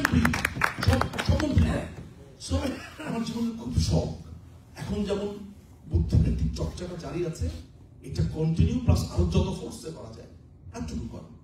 দ্বিতীয় প্রশ্ন যেটা, না অমন কোন শক্তি বলয়ের সাথে কথা হয়নি, আমি খুব ভালো জানিও না। আর 3 নম্বর যে প্রশ্নটা আরেকবার একটু। আর তৃতীয়টা ছিল যে আওয়ামী লীগ যখন ক্ষমতায় ছিল তখন স্টেট ডিপার্টমেন্ট এবং হোয়াইট হাউসে আওয়ামী লীগ সরকারের বিরুদ্ধে যত পরিমাণ অভিযোগ আগে তারা পেতেন তার 90% কম পাচ্ছেন এখন। অতএব আপনার বক্তৃতা থেকেই আমি জানি এবং আমাদের পক্ষ থেকেও বারবার বলা হচ্ছিল যে কেন আপনাদের পক্ষ থেকে বা বাংলাদেশের জনগণের পক্ষ থেকে এই 90% কম আসার কারণ কি? সেই আসলে কি বাংলাদেশে তাহলে এই অ্যাট্রোসিটি যেটা আমরা দেখতে পাচ্ছি প্রতিবাদ করছি সেটা কি ঘটছে না? যদি ঘটে তাহলে আপনারা কি প্রক্রিয়া নিচ্ছেন যাতে অভিযোগগুলো স্টেট ডিপার্টমেন্ট হোয়াইট হাউসে জমা হয়? মানে আমি আমার তরফ থেকে যেই কাজগুলো করেছি সেটা বলতে পারি। এইটা যে ধরেন একটা পার্টিকুলার ভৌগোলিক এলাকা বেস সেটা আমি বলতে পারি না। অর্থাৎ আপনি যদি আমাকে বলেন যে আপনি কি ওয়াশিংটন বেস কাজ করেছেন, নিউ ইয়র্ক বেস কাজ করেছেন বা বলেছেন, নট লাইক দ্যাট। এখনো পর্যন্ত আন্তর্জাতিক অপরাধ আদালতে প্লিজ সবাই একটু শুনুন। হ্যাঁ, এখনো পর্যন্ত আন্তর্জাতিক অপরাধ আদালতে 4টি অভিযোগ দায়ের করেছে। একটা মামলার অভিযোগকারী প্লেন্টিফ আমাদের নাহিদা আপা এখানে আছেন। প্রথম অভিযোগটা দায়ের করেছেন সিলেটের মাননীয় মেয়র জনাব আনোয়ারুজ্জামান চৌধুরী। এরপরে কানাডা থেকে এমডি হাসান উনি একটা অভিযোগ দায়ের করেন। এরপর টেক্সাস থেকে নাহিদা আপা একটা অভিযোগ দায়ের করেন, ওইটারও আইনজীবী আমি ছিলাম। আর গোপালগঞ্জের গণহত্যা নিয়ে একটা অভিযোগ দায়ের করেন আমাদের অপু ভাই, তিনিও হিউস্টন। 4টি অভিযোগ দায়ের করেছে। অনেকে জিজ্ঞেস করেছেন যে এই অভিযোগ দায়ের করে কি লাভ হয়, এটা রিপার্কেশন কি? এগুলো প্রত্যেকটা হোল্ড আছে, মাথায় রাখবেন। আন্তর্জাতিক অপরাধ আদালত তৈরি হয়েছে ইন্টারন্যাশনাল ক্রাইমসের বিচার করবার জন্য। আমাকে অনেকবার বলেছে যে এটা যদি পরে টার্ন ডাউন করে দেয় আরো অপমান হবে, এই হবে।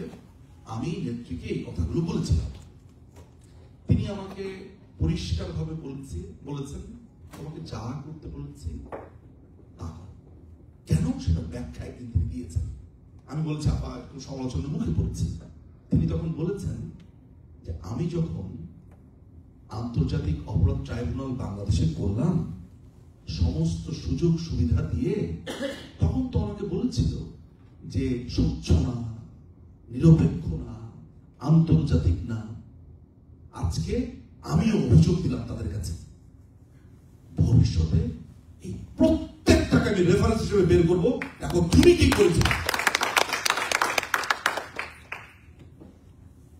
স্টেটসম্যান, কেন তিনি স্টেটসম্যান এবার বুঝেছেন?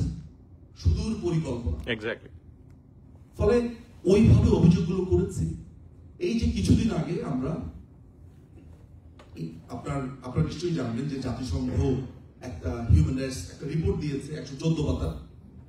আমাদের একটা হিউজ দল 185 পাতার রিবাটাল তৈরি করেছে। আর বিভিন্ন সংস্থা যেমন প্রেস এক্সপ্রেস, এখানে জাকির ভাই আছে, তারপরে শেখ মুবিন, তারপরে আমাদের হাবিবে মিল্লাত, ওনারা অনেকগুলো রিসার্চ করেছে।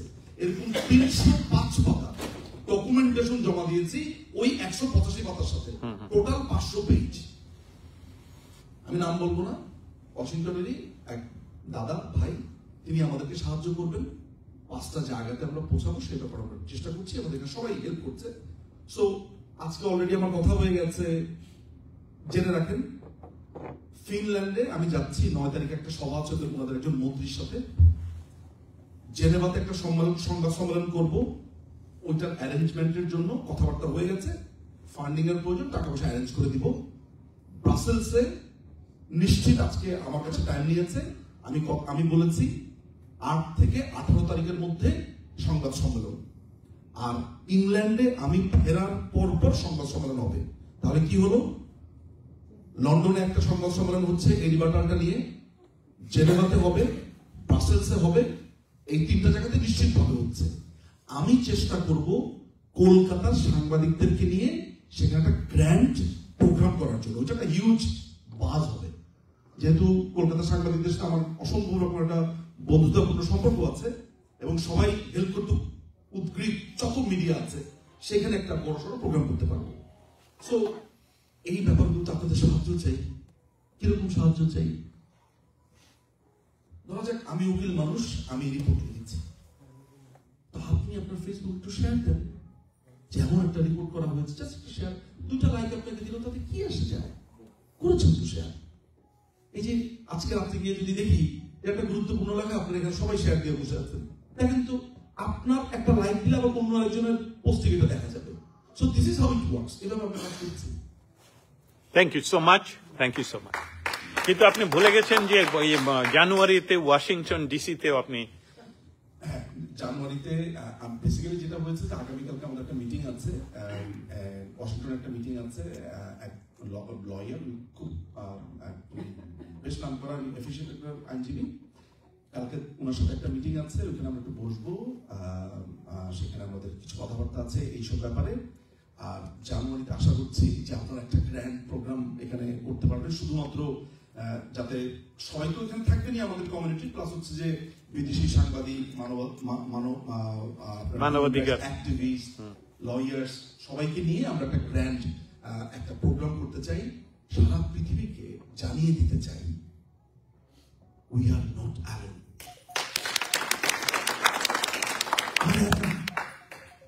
আপনি একবার খালি বাসায় গিয়ে ভাববেন, আপনার 2টো সন্তানকে 3টে সন্তানকে ফেলে এসেছেন, আপনার কিছুক্ষণ আগে আপনার চোখে পানিও চলে এসেছিল। এই যে আপনার শোক, মর্নিং, এই যে আপনি শোকগ্রস্ত একজন জননী, এটাকে তো আপনি ঘরের মধ্যে আটকে রাখলে হবে না, আপনার এটাকে শক্তিতে পরিণত করতে হবে। একজন মা কিভাবে পত্নী হয়ে ওঠে এটা দেখিয়ে দেন ওয়ার্ল্ডকে। দেখান যে 3টি সন্তানকে ফেলে আমাকে দেশ ছাড়তে বাধ্য করেছে। আপনি একটা মামলা করে দেন, একটা অভিযোগ করেন, আমি আপনার ট্রাফিক করে দেবো।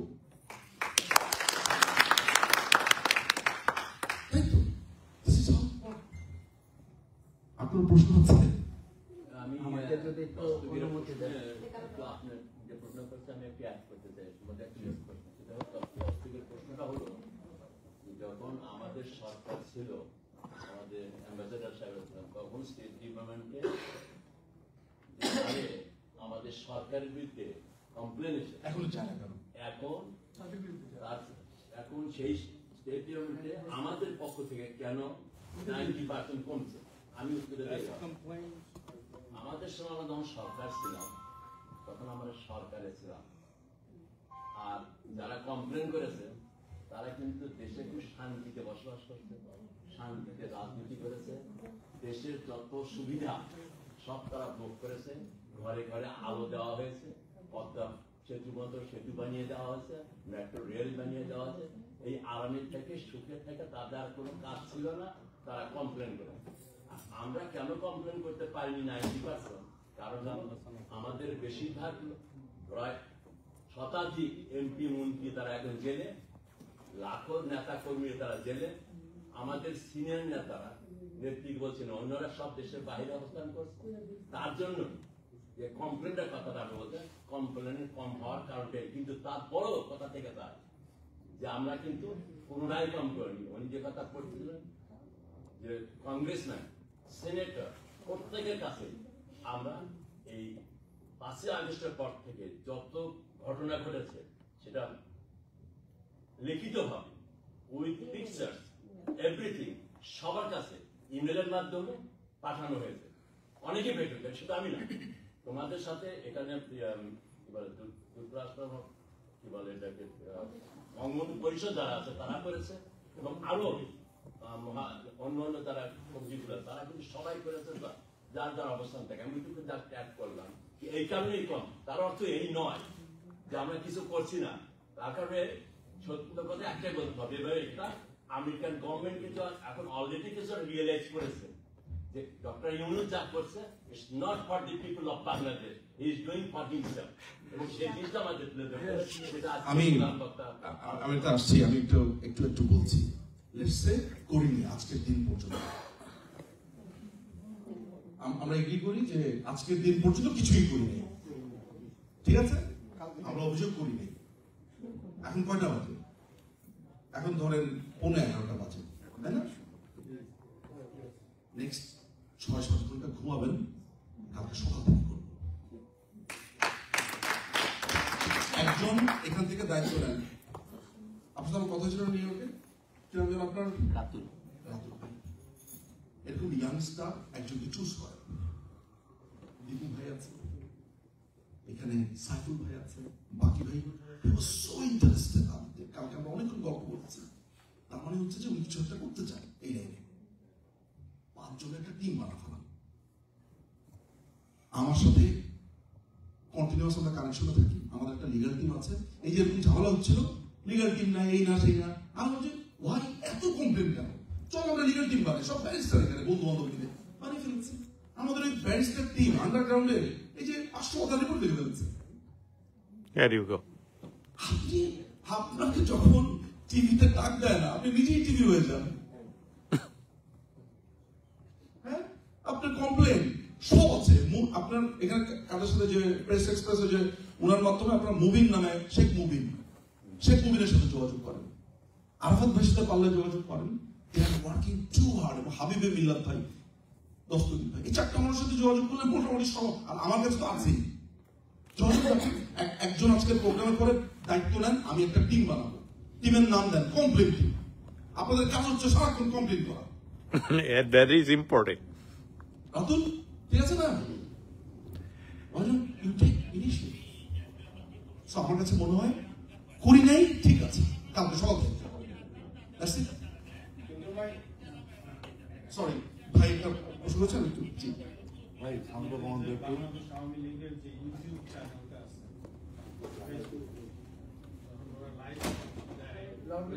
ওই লাইভটা মানে দেখা যায় যে ভিউজ অনেক কম, 3000, 5000, ইভেন আফটার 2 days 5000 ভিউজ।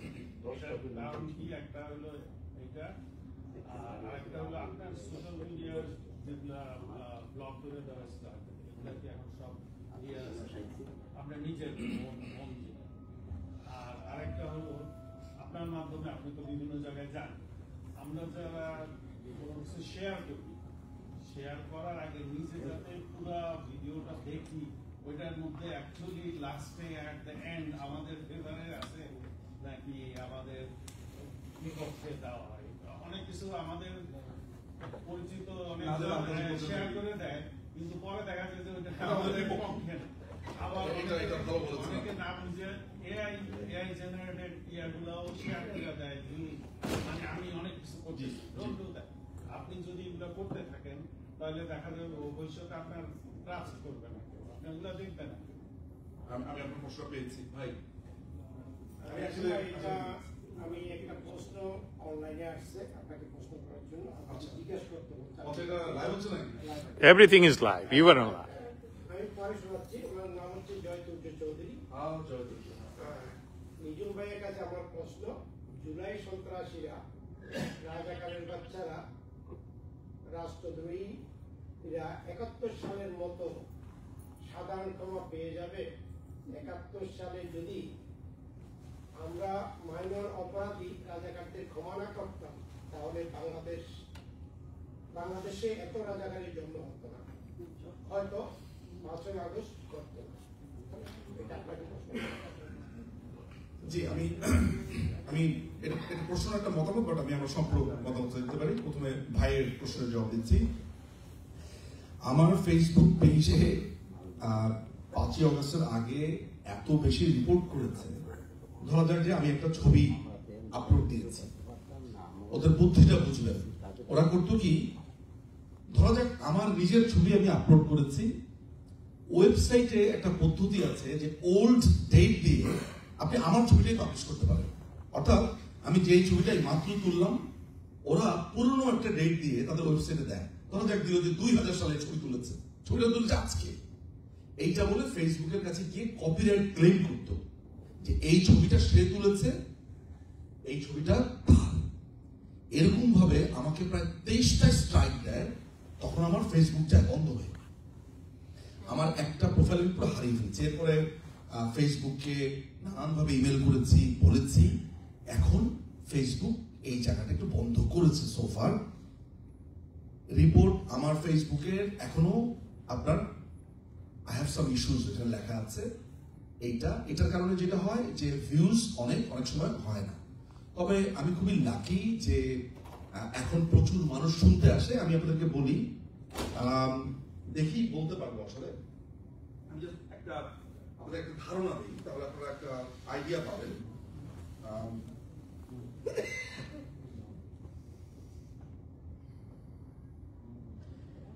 ধারণা হচ্ছে এমন, গত 28 দিনে আমার ফেসবুকে প্রায় 4.5 কোটি মানুষ এসেছে। 4.5 কোটি মানুষ is not a matter of joke.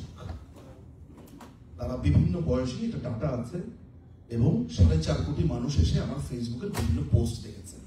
আমি দেখতে পারি ছবিগুলো কত ভিউ হয় না হয়। সো এই প্রচারের কাজটাই এটা আমার ফেসবুক বলাটাও ভুল, এটা আসলে আমাদের ফেসবুক পেজ। ওইখানে আমি আমার বাচ্চার ছবিও দেই না, ওইখানে আমার ওই আজকে রান্না করলাম, খাইলাম, কফি বানাইলাম, যাই কিছু করি পলিটিক্যাল। সো এটা আমাদের পেজ। আচ্ছা, এটা একটা অ্যান্সার। আর আপনি যেটা বলছেন সেটা তো আসলে একটা ট্রেনিং এর ব্যাপার।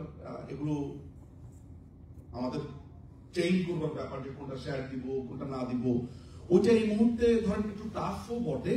তবে আমার কাছে মনে হয় যে বাংলাদেশিরা নেতৃত্ব পছন্দ করে, নেতৃত্ব ছাড়া তাদের পটেনশিয়ালটা বোঝা যায় না। আমার কাছে মনে হয়, যেমন যে আমি কমপ্লেন টিমের কথা বললাম, আপনারাই আজকে একটু চিন্তা ভাবনা করে এই যে দেবু ভাই আপনি একটা টিম বানিয়ে ফেলেন। হ্যাঁ, বেশি না, 5 জন 6 জন, একজন দিয়ে শুরু করুন। হ্যাঁ, কোনো ব্যাপারই না।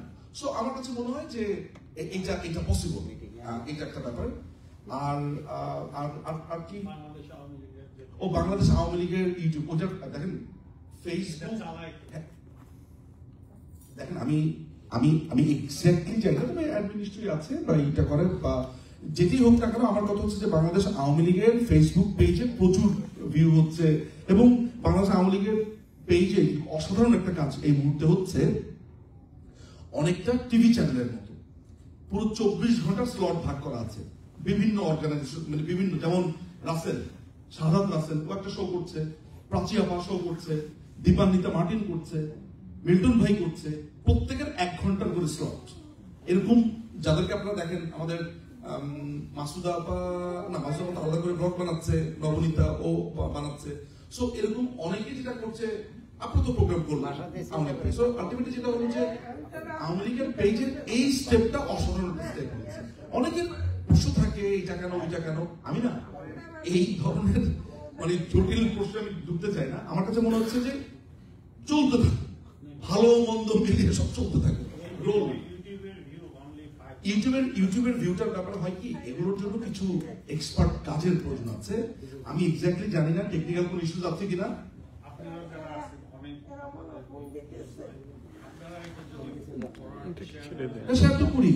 যেটা হয় বেশিরভাগ সময় যেটা হয় ভাই, ধরেন ফেসবুকেও তো লাইভটা দেখা, ওই ফেসবুকের লাইভটা নেই। ইউ আর রাইট যে ইউটিউবটাও এখন থেকে শেয়ার দেওয়া এবং বলা, ওই মানুষজন ফেসবুকে বেশি থাকে, ইউটিউব কেন্দ্রিক। যেমন আমার এক সময় ইউটিউবে ধরেন আমি যেতামই না, এখন আমি ইউটিউবেও যাওয়া শুরু করেছি, ভিউ হচ্ছে।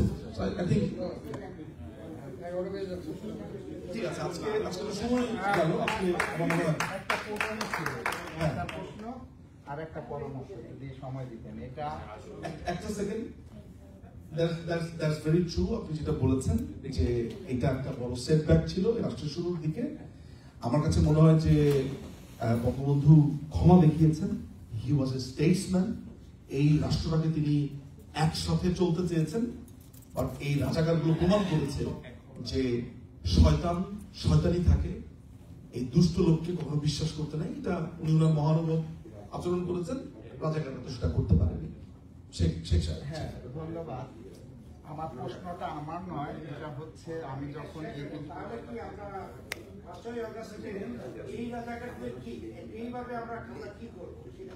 আপনার মনে হয় এগুলোর পরে আমরা সেম ভুলটা করবো?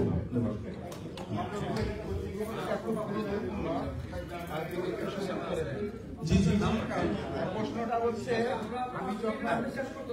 আমি যখন এখানে আসি ওয়াশিংটন ডিসি জানে আমি ফেসবুকে দিয়েছিলাম।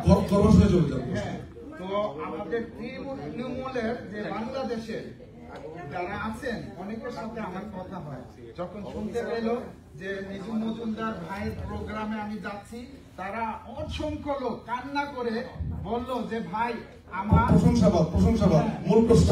হ্যাঁ, তো তারা কান্না করে বলল যে ভাই আমার কারো পা নেই, আমার হাত নেই, আমরা কোনো সহযোগিতা পাচ্ছি না। আর হচ্ছে টেলিগ্রাম গ্রুপে এই যারা নেতৃত্ব দিচ্ছে এখনো যারা মন্ত্রী মিনিস্টার পয়সার মাধ্যমে তাদেরকে ওইখানে অ্যাটেন্ড করানো হয়।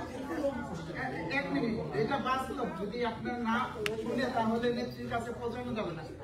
5,000 10,000 টাকার বিনিময়ে তাদেরকে শিখানো। আপনি একজন মানুষকে আমার সামনে হাজির করতে পারবেন যে টাকার বিনিময়ে গেছে? যদি প্রমাণ করতে পারেন তাহলে এটা নিয়ে কথা বলবো। আমার কাছে এটা একটা অ্যাবসার্ড কথা মনে হচ্ছে। এইটাও জামাতের এক ধরনের প্রোপাগান্ডা। এই আমাদের শুনেন, আমি একটা কথা বলি শেষ, টেলিগ্রাম গ্রুপটা মানুষ এত বড় বোকা হয় নাই যে 10,000 টাকা দিয়ে টেলিগ্রাম গ্রুপে গিয়ে শোনেন কথা বলি। এই জিনিসগুলো প্রথম কথা হচ্ছে, এই আপনি কখনো জামাতকে শুনেছেন তারা এইসব নিয়ে আলোচনা করে প্রকাশ্যে? বিএনপি থেকে দেখেছেন? শুধু আমরা আলোচনা করি, এই ধরনের ব্যাপারটা আলাদা আলোচনা করবো, এগুলো কিছু ঘটে না। ধন্যবাদ। আমরা মনে হয় যে শর্টভাবে কোয়েশ্চেন করলে স্বাভাবিক ভাবে রিকোয়েস্ট করব। আজকে আমি একটা জিনিস মন করছি, আমাদের নিজাম ব্যারিস্টার নিজুম মজুমদার ভাই আমাদের বলেছেন যে টিম গঠন করতে, আমি দায়িত্ব নিয়েছি। ইনশাআল্লাহ আমরা 5 সদস্য বিশিষ্ট একটা টিম গঠন করব। এই 5 সদস্য বিশিষ্ট টিম আমাদের বাকিদের সাথে কথা বলে আমরা আলোচনা করে করবো। দ্বিতীয়ত হচ্ছে যে আইটি গ্রুপ বাংলাদেশে একটা বিগ গ্রুপ আছে আমাদের, আমরা তখন ওই গ্রুপের হেল্প নিব। বা আমেরিকার 200 সিনেটর আছে, প্রত্যেকের দরবারে আমরা কথা দিচ্ছি যে প্রতি সপ্তাহে একটা করে ইমেল সেন্ড করব। যদি সেই ইমেল ড্রাফটিংটা আমরা নিজুম ভাইয়ের লিগের টিম থেকে পাই, তাহলে সেন্ডিং করার দায়িত্ব আমি নিজে নিচ্ছি, আমি ডক্টর মোহাম্মদ হোসেন। ধন্যবাদ। আজকে সভাপতি এখন সমাপনী বক্তব্য দিবেন। সকলেই ভালো থাকুন, সুস্থ থাকুন, এবং সর্বোপরি আমাদের ডিনারের আয়োজন আছে, আমাদের ডিনার আয়োজন করেছেন নুরুল ভাই, আর তাকে ধন্যবাদ জানাচ্ছি। ধন্যবাদ নুরুল। উপস্থিত সবাইকে অসংখ্য ধন্যবাদ। আমাদের Washington Awami League, Virginia state Awami League এবং মেরিল্যান্ড স্টেট আওয়ামী লীগের পক্ষ থেকে, এবং আমরা আজকে এই আলোচনা সভা প্রতিবাদ সভার যে কেন্দ্রীয় ব্যক্তি ছিলেন আমাদের ব্যারিস্টার নিজুম মজুমদার, ওনার অত্যন্ত গুরুত্বপূর্ণ বক্তব্য আমরা শ্রবণ করেছি। এবং আজকে এখান থেকে আমরা ইস্পাত শপথ দিয়ে বেরিয়ে যাব, জননেত্রী শেখ হাসিনা যতক্ষণ পর্যন্ত বাংলার মাটিতে ফিরে না যাবে এবং গণতন্ত্র আবার ফিরে না আসবে, আমরা আমাদের এই সংগ্রাম অব্যাহত রাখবো। আপনাদের সবাইকে অসংখ্য ধন্যবাদ জানিয়ে এবং ডিনার গ্রহণ করার আবেদন জানিয়ে বক্তব্য শেষ করছি। সবাইকে অসংখ্য ধন্যবাদ। জয় বাংলা, জয় বঙ্গবন্ধু।